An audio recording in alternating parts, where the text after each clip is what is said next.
Portions of the following program may have been pre-recorded. The following program's views, claims, or ideas may not reflect those of WSRR Radio or StylesRebelRadio.com.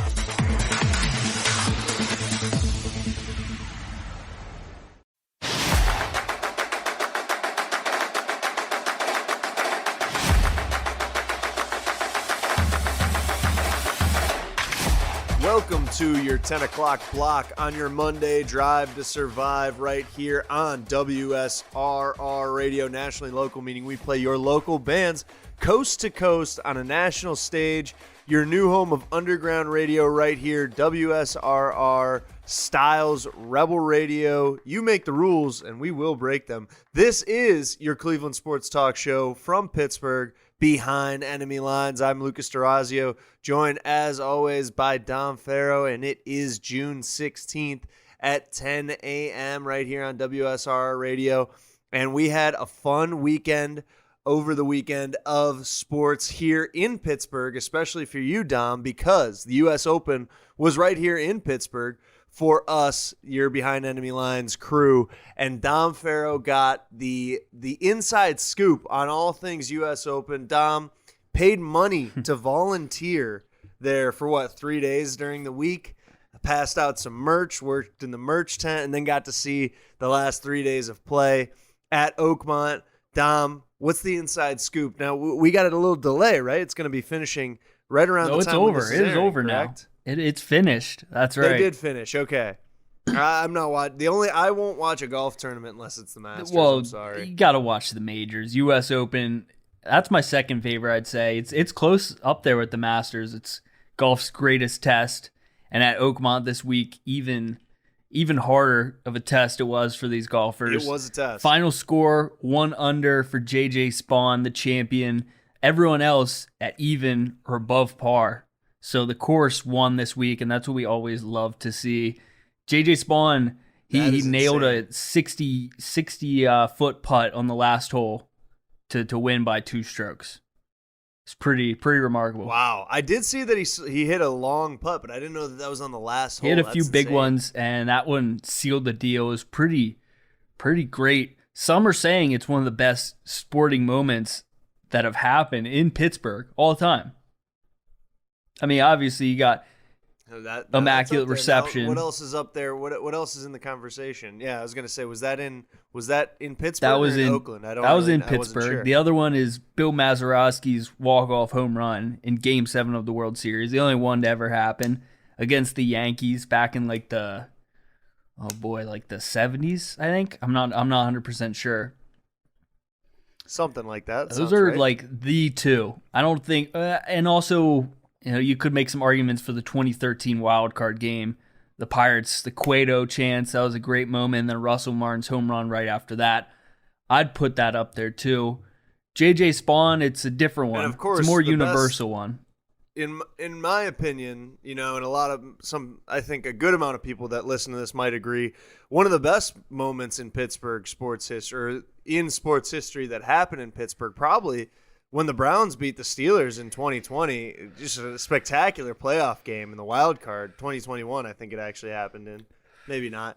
In the wild card game, upsetting the Steelers, huge victory there for Cleveland. So one of the best moments in franchise history for sure. Yeah, it's very similar to the Pirates win in 2013. It's like the one good thing in the last 2 decades that we have. They both happened in Pittsburgh. Yeah, very right. special. That's exactly right. But yeah, that's J.J. exactly Spaun, right. not a big name, but people were saying he was trending upwards. Came second in the Players' Championship to Rory McIlroy last year.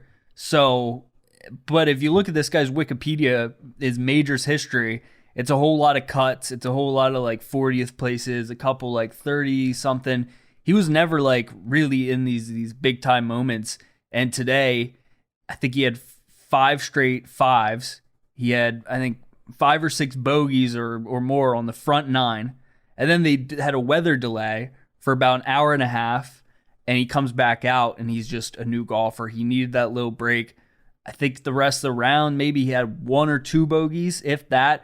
But he finished 17 and 18 with birdies to really close it out when all these other guys after that rain delay really, really fell apart. Oakmont is a beast. Were there any other like big names up there? Because again, I didn't really watch. I didn't keep an eye on the scoreboard all that much, but I did hear. I saw JJ Spawn. I saw that someone on the first day was playing pretty well. There wasn't someone like 4 under through 14 on day one, and yeah. So that was Spawn on day one, him. and he kind of he bounced the ebbs and flows throughout the week, and today at one point he was like, I think close to 4 shots off the lead. So it's pretty remarkable that he stayed in there the whole time. That's why U.S. Open is very, very close for the Masters to me. It's all about guys having basically the best weeks of their lives. Like I think of other guys who've won in recent years. They're not big names. It's not guys who are just dominant. It are guys that are just like they got hot at the right time and they just found some magic. It was guys like Matt Fitzpatrick, a guy who really hasn't had much success since then. Wyndham Clark, another guy who I don't think has won anything since then. Gary Woodland, now he's had some health issues, but he's another guy who I don't think has won. It's just really special. I hope Spawn can stay relevant. He is like in his mid-30s, but this U.S. Open win, it might push him into the U.S. Ryder Cup team, which I think is one of the bigger stories coming out of this one. That would be wonderful to see. I'd love to see it. And I feel like once someone does win, one of those no-names wins a match like this, a tournament like this, especially when it is like you said, he was the only one who was under par. I feel like then you kind of keep an eye on him a little bit more. So it will be interesting to see, will his career go anywhere from this? You said mid-30s, but that's relatively, that's kind of in the middle of your career for a golfer, right? Kind of, but you got to have something on your paper to show by the time you get there to really be considered like a great of the game. If you're in your mid-30s and you don't really have any big wins or anything under your belt, you're kind of just a middle of the pack type of guy that people don't pay attention to. Yeah, now he's got one. Now he's a name. Now people will be paying attention to what this guy does. That's just what's great about these majors. It makes superstars overnight. But you asked some big names that were kind of in the mix coming down to it.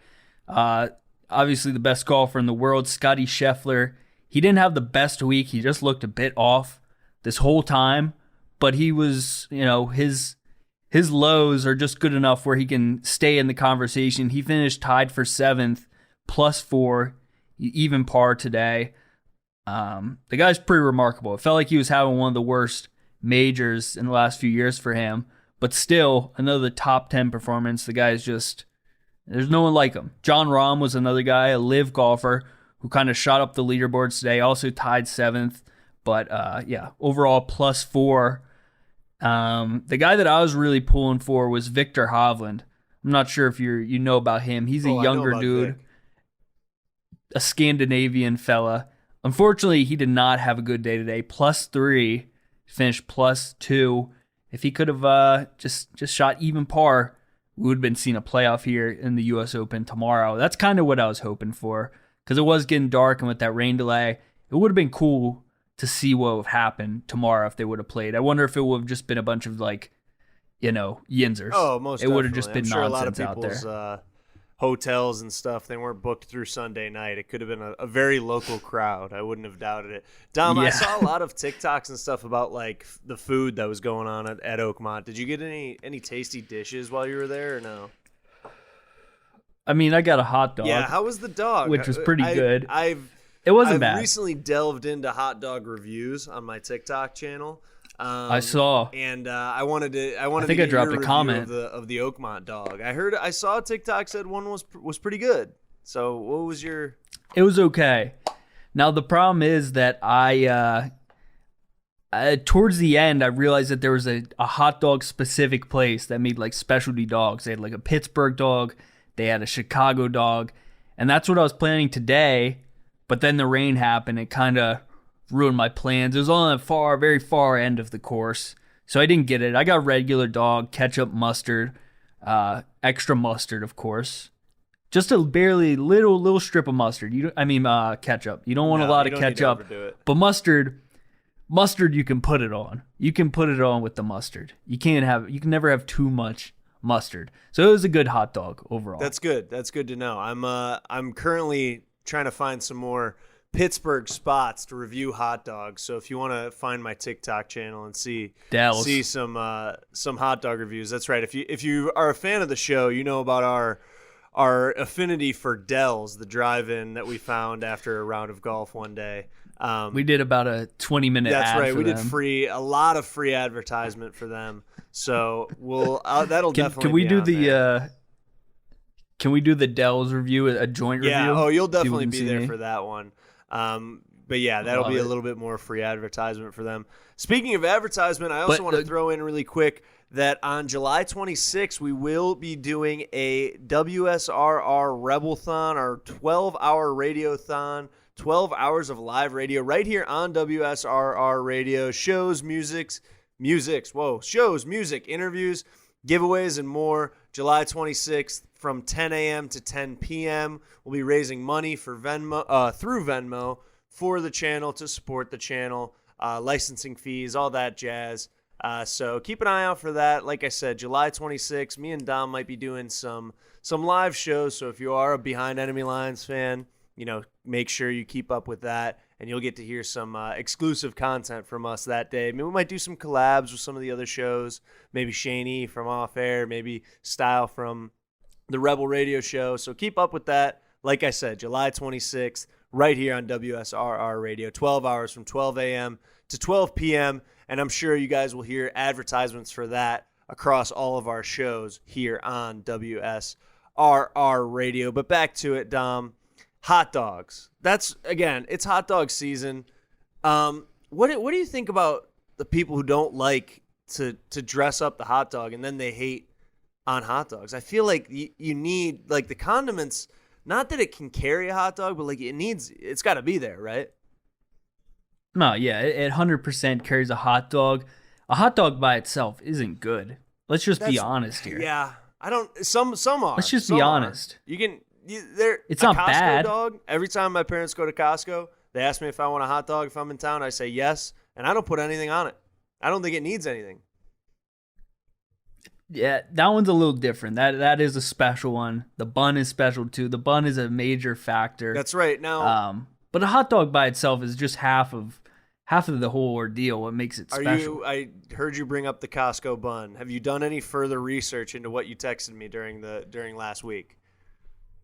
I actually have not done any recon, and I'll let the people know right now what I saw. Maybe they can let us know. Call in if you got any qualms about the following issue. 216-859-8699. Let us know your if you have any inside intel on this. But go ahead, Dom. But yeah, I went to Costco and I got this bun. It was not the usual bun. There were none of the little what kind of seeds we got on the top there? Yeah, I don't know what was it like sesame seeds. Sesame seeds, yeah. It didn't have any of that. It was just a normal, generic, weak-ass bun. And I was not having it. It was not good, and it ruined it. You sent me a picture. First off, Dom texted me, big alert, big emergency. And I was like, oh, God, what happened? All caps. All caps. Emergency. Costco changed their buns. And you sent me a picture. It looks stale. Yeah, it's no good. It's not the gourmet hot dogs that you've come to love and know. It wasn't even big enough to cover, most of that dog. I was thoroughly disappointed. I will be going to the Costco subreddit and complaining. Yeah, you got to figure out about this because this does change my parents' Costco trips moving forward.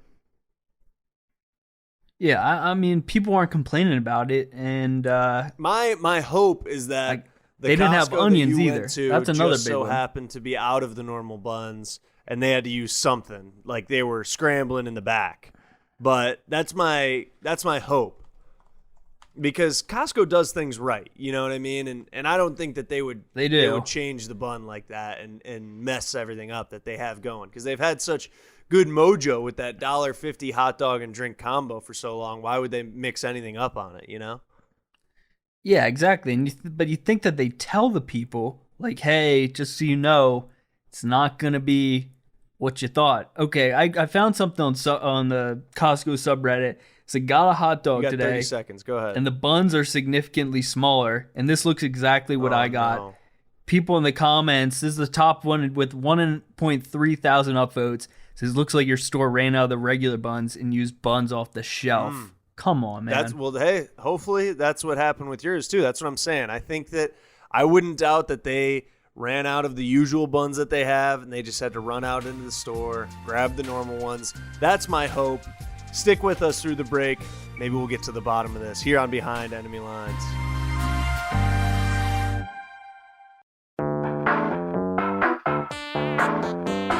What's the difference between the shirt you're currently wearing and the one that I am? Well, both do their job of concealing us from the outside world and social boundaries. But one little black swoosh makes yours cost nearly double. That red rectangle may not change how warm you are, but it certainly changes the price tag. The truth is, nobody cares about the details. Get to the point with GenericClothes.com. Have a laugh at the big brand clothing company's expense with shirts that simply say sports team, political statement, music band, and more. A shirt for any occasion and the perfect gift. GenericClothes.com.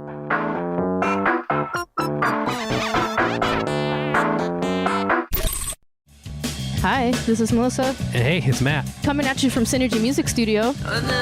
We are a recording and production studio located on the south side near Chicago. Check us out online at synergymusicstudio.com. We offer recording, mixing, and mastering. And follow us on Instagram at Synergy Music Studio. Rock hard.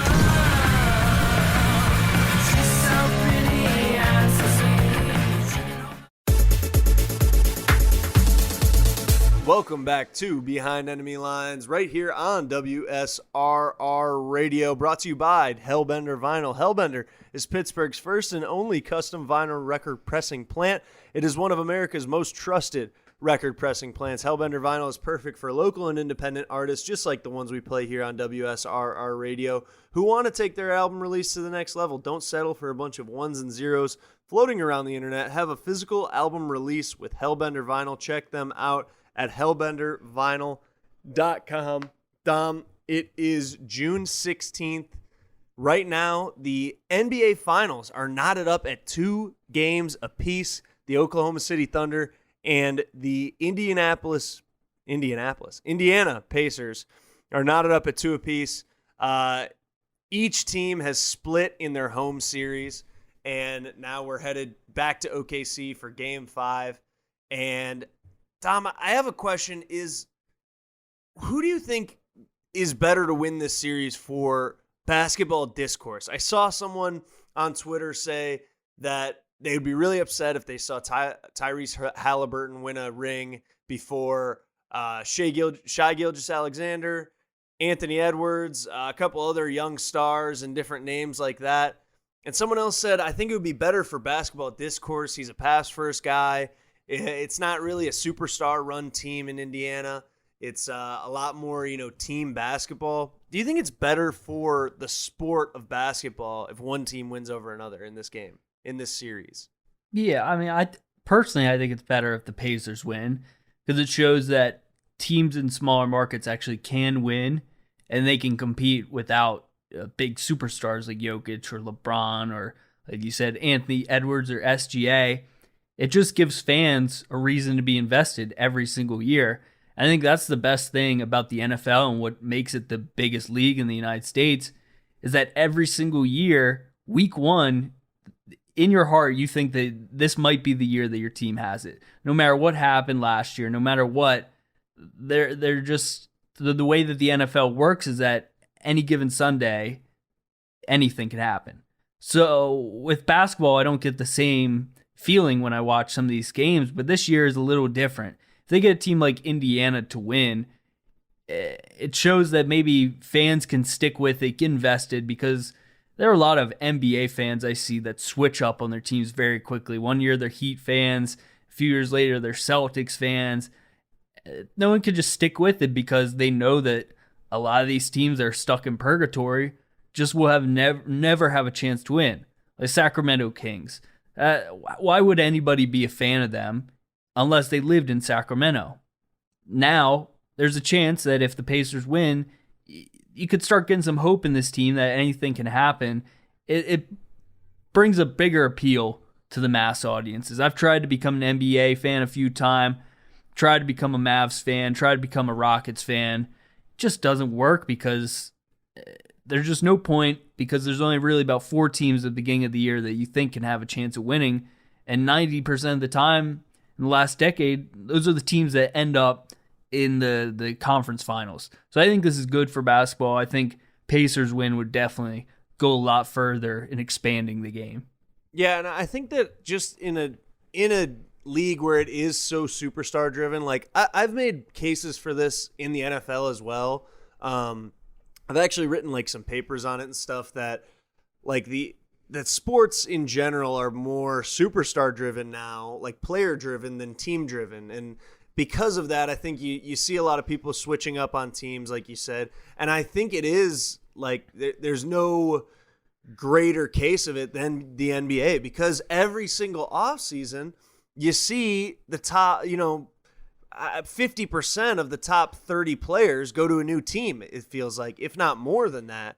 And I think that it is partially because of obviously LeBron, people are watching, who a lot of people think is the greatest basketball player of all time. So they're kind of going to cheer for him no matter what team he goes to.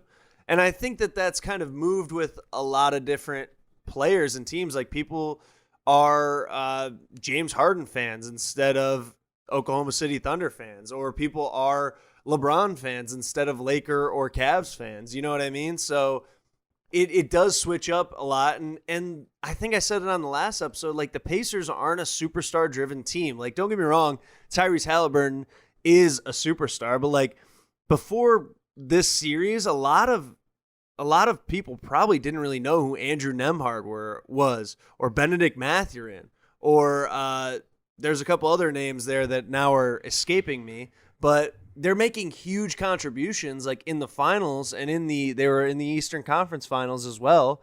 And they aren't names that everyone has their jersey and that everyone knows them and are on everyone's fantasy team. Not that basketball fantasy is as big as football fantasy, but either way, I think it does, like, I don't know, it does reward people for being a fan of a franchise over kind of bandwagoning, for sure. And I think that this will be, like you said, good for the sport. I think it's fun to see. Now, I don't think that it's a knock on OKC though, because I do think that it's kind of similar there. I feel like both of these franchises kind of built these teams up. They didn't do any like crazy like trades and things like that. Now, SGA and Tyrese Halliburton, neither were actually drafted by the Pacers, Oklahoma City Thunder. But like, it's not like this is their first year on those teams, right? Like, these have been teams that have been built up. They weren't, made in free agency and made into super teams like we've seen so many times in the past.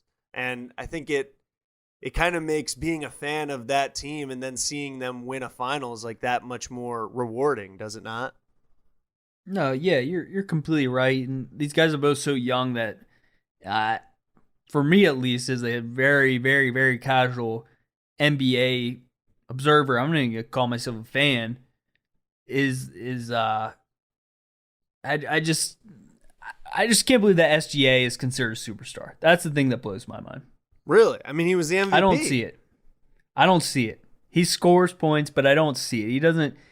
I don't get the superstar vibe from him. He gets the superstar calls, that's for sure. I mean, like, the refs treat him like a superstar, obviously. He's shooting, like, I think through 4 games, it was like he shot over 40 free throws, and Tyrese Halliburton has shot in 3. Yeah. Nobody wants to see the series free throws thus far. But he definitely gets the superstar treatment, that's for sure. But, yeah, I don't know. I'm not so, like, he doesn't really make me want to tune into games very much, because it does slow the pace down so much, obviously, with the fouling and things like that. But I don't know. I mean, like, I guess go on. I'll tune in to see Anthony Edwards because he's got fire. He plays physical. He plays just a brand of basketball that is much more enjoyable to watch than SGA's. Yeah, I agree. And I think that, I don't know, I feel like SGA is kind of like a product of modern basketball, where he's like trying to, everything has to be as efficient as possible, and he has to kind of exploit rules as much as possible. I feel like we've talked about that on this show as well. Like, there's kind of a thing with like Patrick Mahomes and SGA where they're both like young guys who right now are at the top of the league, and they're finding like loopholes almost. Like, you see Patrick Mahomes run to the sidelines and kind of bait people to hit him and get a late flag, late hit flag called on them. Or SGA is leaning into fouls and, really trying to get free throws and things like that. And it ruins the product of what you're watching for sure, as well as the game moving forward. Like, just from an entertainment standpoint, it ruins the product. But then the game moving forward, like, young kids are seeing that, and now they're trying to do stuff like that now. Yeah. Like you're saying, SGA, he plays like an analytics-driven style, right? Is that kind of what you're saying? Yes. Yeah, he's an analytics nerd, not a that boy nice watcher, is what I'm saying. Whereas Ant Edwards he got that dog in him. There's that meme of the guys looking out of the bus windows, and the one is the guy sad, and it's like an analytics nerd, and then the guy who's happy, it's like he got that dog in him. But like, you compared it to like football. Well, with football, I think like the analytics stuff comes down to the coaching side. Whereas basketball, I mean, I'm not a guy who understands a lot of like how plays work in basketball, but from what I can tell is that if the players have that analytics mindset, it doesn't help the game in any way. It kind of hurts baseball in a similar way. Where football, I don't think really guys go out there and have that type of mindset. Maybe some quarterbacks in specific situations, but outside of that, guys are just going out there playing hard, and they're doing what their coaches tell them. They aren't thinking at all times like, well, if I do this, maybe I can draw this flag. Maybe this will. I don't know. That's just it's just what I get. I think from there's SGA. There's too much going on in football. There's also there's so much to watch in football. Whereas like people say it all the time, like there's holding on every play in football, and it's just sometimes it's egregious where you get it called. Anyone who's learning the sport of football, who's learning to block, the coaches will tell them you're holding on every play, but like you got to keep it tightened in the chest and so that the ref doesn't see it pretty much. Whereas like in basketball, there's only 10 guys on the floor instead of 22, and it's a lot condensed, and the refs can see everything, and you can kind of play into refs a little bit more. And yeah, I think again, at the end of the day, just from an entertainment standpoint, it's not as fun to watch. Yeah, and you said it earlier that SGA is kind of a product of like the modern NBA. I think a lot of people would say it started with like James Harden and the way that he would draw a lot of these fouls and get creative with the way he'd wrap dudes up. But I don't know, maybe it's just that I'm nostalgic, but his style of basketball was so much more enjoyable. It was so much faster, so much more high flying. I just don't get that. I'm just not very appealed with anything from OKC. It's a young team, but it's not a team that I really am like, it's must watch. It's like I have to tune in to the finals. The Pacers, if they were going up against a team that was more interesting, I'd probably tune in more. Like Knicks, Pacers, I love the Eastern Conference Finals because it was two captivating teams. OKC just doesn't do it for me. I have not been drawn into the finals this year. Yeah, I think that one thing about it, first off, I heard someone say that game one of the finals was like the lowest viewed finals game in like 14 years. But you mentioned one thing, Dom, like both these teams are really young, like both superstars, both of the faces of both of these franchises are very young. A lot of the role players on the Pacers and the Thunder, really, really young. Like these teams are just kind of being built. It's almost like there's not enough lore going into this finals. Am I right? Like there's no one who they're trying to cement their legacy right now. Like you look at SGA, you look at Tyrese Halliburton, it's like, well, both of them are still going to play for another 15 years. You know what I mean? Like this obviously does affect like their legacy and things, but like it's not fully as written out as like I think if James Harden was in the finals or like even like Chris Paul, you get that nostalgia factor where you're like, oh, I wonder if so-and-so is going to get a ring or not before they retire. Whereas these these teams, yeah, I just think they might be too young for it to seem. It almost seems not as consequential, if I do say so myself. Do you get that feel at all? Just because I almost feel like you would be a good person to ask because you are more of an outside NBA watcher, viewer. I think that there are definitely no like legacy rings being handed out this year. There's nothing that no one's really been waiting their turn. These are all guys who are, like you said, early in their careers. But the lore is that the Pacers might pull off one of the most improbable runs of all time when we look back on it. All the close games where they were down by, multiple possessions with a minute or so to play, and they pulled it off all this time. I think statistically, when we look back on this, it's going to be like, it was kind of a miracle that they made it this far and were able to pull it off at the very end. That's another reason that OKC isn't really something that's definitely not a team that I'm pulling for. I'll say that. Yeah, but again, going back to lore, I feel like they have lore from this year. Yes, there's obviously a lot of things around the fact that they've been down 7 points in the final 2 minutes like 4 times in this playoffs, and they won every game or whatever the stat is. And only one other team has ever done that in NBA playoff history. But I just feel like it hasn't built up for long enough. Like you would rather watch LeBron be in year 20 where it's like, oh my God, everything that they've done in their career has led up to this, right? Whereas these teams, it's like, all right, this has been a 2 or 3 year building process or something like that. You know what I mean? I just feel like the storylines aren't as good. Maybe they're not as deep running. It would be much better with the legend in here. Yes. Yeah, LeBron, Steph, KD. In terms of television writing, which I think I've said before, I might think of too much in sports. Like I think of how the storylines play out. But like if you were writing these as TV shows, like the career of this Pacers team and this Oklahoma City team are in like season 2. Like you're still building their characters and stuff like that. Whereas, LeBron obviously is in literally season 20, but like TV show wise, he's nearing the finale. You know what I'm trying to say? I think maybe I should be a writer. Maybe I should just write TV shows, sports TV shows.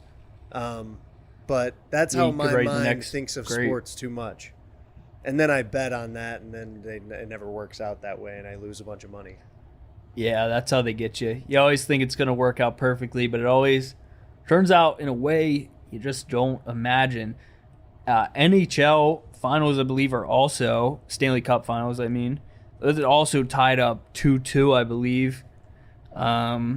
Yes. I haven't watched a ton of that as well, and the reason for that is just because the NHL season goes way too long. The regular season feels like it ended like 4 months ago.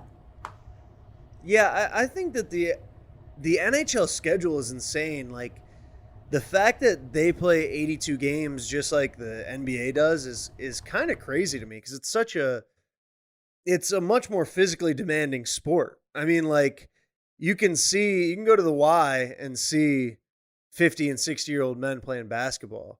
You can't see, 50 and 60-year-old men playing hockey. So I think it's insane that their season's 82 games long. I think they need to shorten it, in all honesty. I mean, yeah, it's bizarre that they're playing basketball type games because really the most comparable sport for the NHL is the NFL, and at the end of it, the NFL is playing a fraction of the games that these hockey players are playing. It's really brutal for their bodies what they have to go through playing this long. I mean, if this game goes any longer, we're pushing into July for the Stanley Cup Finals. It feels weird watching an ice sport when it's 80 degrees out. Yeah, I think that the football comparison to hockey is somewhat close. I think there's obviously a lot more contact in football. And I don't know if the hockey season should be shortened quite as much as the football season is. And I don't know if the football season could be extended anymore. I think it's actually insane that they even went to 17 games. I think that 16 was enough. I mean, I'm happy to see a 17th just from viewing purposes. Well, they're But 100% people are going trying to to do push 18. it out even more. They're definitely going to Yeah, I do know. 18 soon. Yeah, which is kind of insane to me.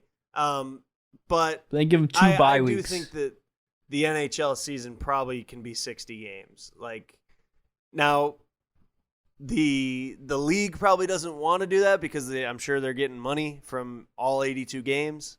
But just physically, I don't know how they can do it. Yeah, and that's problem with MLB too. No one thinks 162 games is reasonable. Do you Yeah. really think you need 162 games to figure out what team should make the playoffs? It's just there's no fathomable reason to believe that's the case. But like you said, it all comes down to money, comes down to ticket sales. How do you recoup the loss of taking, 20, 30 games off a season? It's just not possible. So that'll never happen. They'll only add games, but MLB and NHL are to a point where you cannot stretch this any further because most people are burnt out from hockey by the time it's June 15th and we've been playing since early October. Yeah, it is definitely a grind. And I think that because hockey, too, is such a physical, physically demanding sport, and it's 82 games, it does make hockey one of, if not the hardest sport to win a championship. I don't want to say Stanley Cup or national championship, but to win the championship, the NHL has been discussed as the hardest league to do it. And what's even more impressive is Sidney Crosby and the Pittsburgh Penguins going back to back because that offseason is so short. Going into the next season, so many of these teams have such a bigger offseason than you. To go back to back in that sport, it has to be the most difficult. I mean, we haven't really seen it in the NFL, so you could say that, but with how short of the offseason is in the NHL, it's even more impressive. Yeah, it really is. Did you say we haven't seen, an NFL team go back-to-back? Yeah. Didn't we just see the Chiefs do that 2 years ago? Sorry, they were going for the three-peat. I forgot. My bad. Yeah, you're tripping. You're All absolutely right, what about tripping. before that? But, anyways, shout out to Yeah. before that, I think the Patriots won 2 years in a row, 10 years ago or something Did like that, they? didn't they? They won back-to-back. You tell me. One of those years they did. We'll look it up. Anyways, shout out to NHL players and the toll that they put themselves through. And shout out to you guys for sticking with Behind Enemy Lines through the break here. Stick with us on WSRR Radio.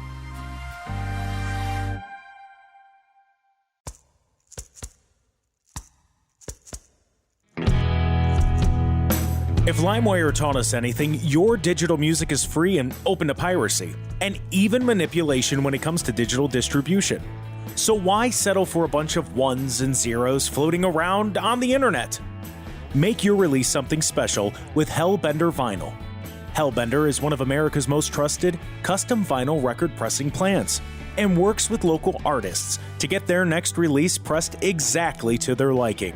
So check out Pittsburgh's first and only custom vinyl pressing plant today by visiting hellbendervinyl.com to get started. And don't forget, all customers at Hellbender Vinyl get 5 free test presses at no additional charge. Hellbent on quality, hellbent on service, hellbendervinyl.com.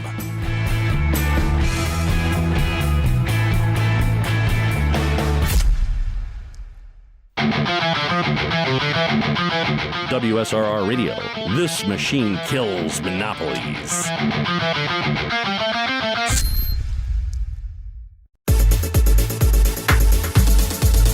Welcome back to WSRR Radio and your Cleveland sports talk show from Pittsburgh, Behind Enemy Lines, brought to you by GenericClothes.com. Nobody cares about the details. Get to the point at GenericClothes.com. Don't sell out to big brand clothing empires and their prices. Make a statement at their expense with GenericClothes.com. Great sponsors like GenericClothes.com keep us on the air. And you can also help keep us on the air by donating and listen to our WSRR Rebelthon, our 12 hours of live radio from on July 26th from 10 a.m. to 10 p.m. We'll be raising money for the station via Venmo. We will have shows, music, interviews, all live. We'll have some giveaways and more on July 26th from 10 a.m. to 10 p.m. And like I said before, you might hear me and Dom do some special shows, maybe some WSRR crossovers if you're lucky. So make sure to tune into that on July 26th from 10 a.m. to 10 p.m. And Dom, we are the Cleveland Sports Talk Show from Pittsburgh. So obviously we talk about a lot of AFC North football on this show. And right now, there's some drama going on in the AFC North off the field with one of the teams in the AFC North, the Cincinnati Bengals, with some contract disputes with a rookie, which is kind of unheard of for a rookie to decline almost or hold out on a contract. Dom, I think you have a little bit more of an inside scoop on this than I do. I feel like you have more of the details, maybe, but we'll bounce back and forth. Why don't you lay out for the people what's going on in Cincinnati? Yeah, so there's a big standoff between their first-round pick, Shamar Stewart, and really it comes down to it's a contract language dispute from what I understand. The Bengals have inserted a clause that would void future guaranteed money, and if Stewart were to violate certain conditions, broadening liability far beyond recent precedent. So basically what they're doing is adding something in his contract that's a little bit sneaky that isn't used for a lot of these rookies.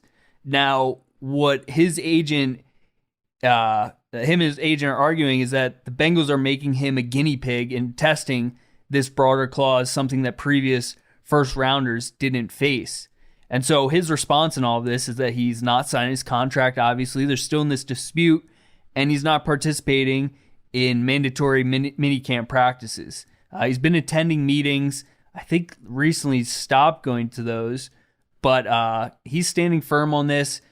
I see a quote here. It says, "I'm 100% right. Y'all just want to win arguments more than winning more games."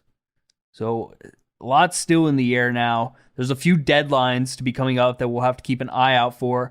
By August 5th, Shamar Stewart can't be traded if he is unsigned. And by November 11th, this would be far into the season, if he's still unsigned, he would not be eligible to play for the remainder of the season. So now the options are that he could sit out the entire season and return to the 26 draft. But he would likely, obviously, lose his eligibility. The draft. Yeah. Really? Wow. So this is pretty rare. Something that I'd heard of. So apparently, yeah, the Bengals are basically trying to do this, like you said, kind of make him the guinea pig and not have as much guaranteed money in there, which I kind of understand. It seems like there's a lot of language kind of protecting them in case he gets a non-football injury or if he gets in trouble with the law or something like that. If something outside of their facilities or, outside of the scope of football prevents him from being a Bengal for, any extended period of time, it kind of covers them. Why should we pay him if he's not going to be playing football for us? But at the same time, hundreds of thousands of rookies in the past have signed these and gotten guaranteed money. Why should they start it with him, like you kind of said? And some other rookies, I think, have signed these contracts recently that don't have any guaranteed money, but that doesn't. I saw a TikTok from Theo Ash. That kind of said he's a TikTok, football analyst. I've talked about him on here a little bit. That kind of said, like, just because other people have done it before does not mean he should do it. It's kind of almost shame on them. He kind of said, like, you should be able to get the money that you're guaranteed for signing. They drafted you. They used a draft pick on you. You should get them that money, basically, which I'm kind of on the fence about, but I do understand both sides of it. Again, like, the Bengals are trying to cover themselves in case something happens, and they're like, well, we wasted a first-round pick on this guy. We don't want to also waste millions of dollars on him, right? Yeah. But again, he was worth that first-round pick in his thought, in his mindset, and he wants his guaranteed money. And, he wants what other people have been insured in the past. Yeah, and I think he just wants fairness. And another thing that's interesting to point out here is that the Bengals' other first-round pick, Amarius Mims, didn't have this version of it, the clause in his contract. So Shamar might have a good point. The Bengals, they're technically in their right. They can put this in there, but Shamar does not have to play for this team if he wants. But they've put a big amount of capital in this guy. You think they want him to play. But really the question is who's right? Who do you think's right here? Probably Shamar, right? Yeah, and I think it's also kind of ridiculous that, like you mentioned, that they didn't put it in Mims' contract, like especially for the guy that was drafted after Shamar was. And it just seems like, it almost seems to me like they don't trust him in some way. Like they think they're trying to, like they have a short leash on him. Like they say, hey, if you, like, do they not trust him to not get arrested or not trust him to not get hurt outside of the facility? Like, you better always be thinking about this, and like we're kind of keeping you on a short leash. And it's almost shifting more into like an ownership thing of him, like where he has to produce and things, and I don't know, it just kind of takes away his freedom in a way, almost like he always has to be, which you should be as an NFL player. You should always be thinking about the fact that you are an NFL player and taking care of yourself, and so that you can take care of your team and things like that. But it just gives a weird start to a relationship, for sure, because a business relationship where they just signed him. They just drafted him. They haven't signed him. That's the whole dispute. 100%. And like you're saying it completely right. These teams sometimes they overstretch their boundaries.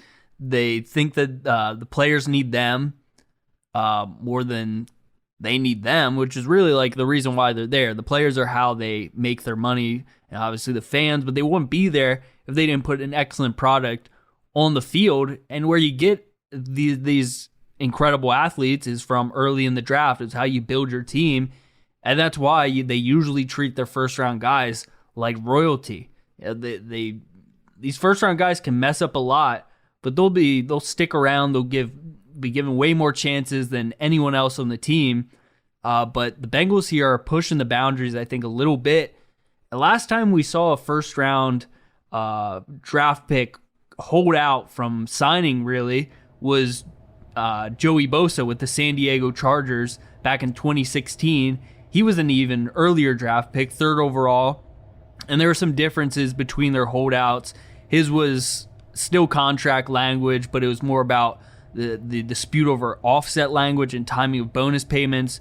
But the key similarities are that they're both highly valued positions. They're edge rushers, first-round picks, and both seemingly are causing locker room tension. So they're similar in a lot of ways. Personally, I think Shamar might be more justified than Bosa was back in 2016, but if the Bengals can get through with this, it might create something that will go a little too far in really hurting these guys, because the biggest thing that they're upset about with this contract is that if there's like an infraction, that it wouldn't just lose money this year, it would lose guaranteed money throughout the entire contract, which is pretty huge. That's the big thing that the Bengals are pushing too far. Yeah, and I think they are kind of overstepping their bounds, and especially in a league where it seems like the players are getting more and more power. Like you see guys who, you heard Caleb Williams, like when he came into the league, he was like, I want a stake in the ownership of whatever team drafts me. And it kind of seemed like it continually seems more and more like the players are getting more power. Like some players are taking their paychecks in Bitcoin, or, I think that was more of a couple years ago. But, there's other things where it does seem to be more and more of a player-driven league. And all of a sudden it seems like the Bengals are almost trying to push back against that in a interesting way. And, yeah, it's kind of, like you said, you kind of have to remember how you're getting there. Like you're getting there by putting out a good product, by having great players, and by winning games too. So again, kind of like he said, you're more worried about winning arguments than winning games. The thing that upsets me about this entire thing is the sports coverage of it, in all honesty. And I think it is huge because, like I said, it's not something that you see a lot, and it's really important. But like, there is so much going on in the sports world right now. There's, 2 different finals series going on with the Stanley Cup finals and the NBA finals going on. We just saw the French Open, like big stuff is happening in tennis. Baseball's in full swing. Something else big just happened. The WNBA season's in full swing. And yet ESPN, the top story is this rookie holding out for his contract. And I saw, again, this is just me regurgitating things that I see on social media, but like people were like, the top ESPN story isn't even like what's going on in a sport that's currently being played. And of course we talk about, football really rules the roost kind of, in America, but it seems like sports coverage and sports as a whole isn't as fun as it was when we were growing up. Yeah, I'd agree with that. I mean, we're seeing like another thing is the oversaturation of sports. Again, me regurgitating something I saw on social media, like the Oakland Athletics center fielder made an incredible home run robbing catch on like halfway over the wall like last week, and someone was like, "This is awesome." And when we were a kid, you would see this at the top of the hour every hour on SportsCenter, and you kind of wouldn't get tired of it either. And like they might even interview the guy and something like that. But now we're going to forget about it in 4 days because something else crazy is going to happen, and we're going to see that a couple times on TikTok, and that'll be it. Yeah, I think that's sports in general. I mean, things just move on so quick. The news cycle is just so much quicker. You think it's a lot quicker than it used to be? There's still this pretty much the same amount of events. Things move on just very quick. Yeah, and again, I think that part of it is the news cycle. It's the sports news cycle, but also like just again, I'm beating a dead horse here because I think we've said it on this show, and everyone else will always say it, but SportsCenter is just totally ruined. Like where are the highlight shows? There's no more highlight shows. It's all talk shows. Yeah, but we don't really need that anymore because of But I want it. I don't but need it. You got your own highlight show on Twitter. You can search up. I want to turn on I want to turn on a highlight show and they show me WNBA, the Pro Lacrosse League for some reason, the NBA Finals, the Stanley Cup Finals, and I don't know, something that's like a slap fight in Russia, something weird, all in 45 seconds. Sports Nation. That's what I want, and that's what I miss. I miss the obscure sports that we used to see on SportsCenter and stuff like you want that. We'll try to bring you some obscure You want the stories ESPN Snapchat story. But that's like too much. Then they try to do too much weird stuff. But we'll continue to do weird stuff here, but hopefully keep it fun and keep it to the highlights. On Behind Enemy Lines, thanks for listening. Have a good rest of your week. The preceding program was a sponsored production. The views, claims, and ideas expressed may not represent those of WSRR Radio.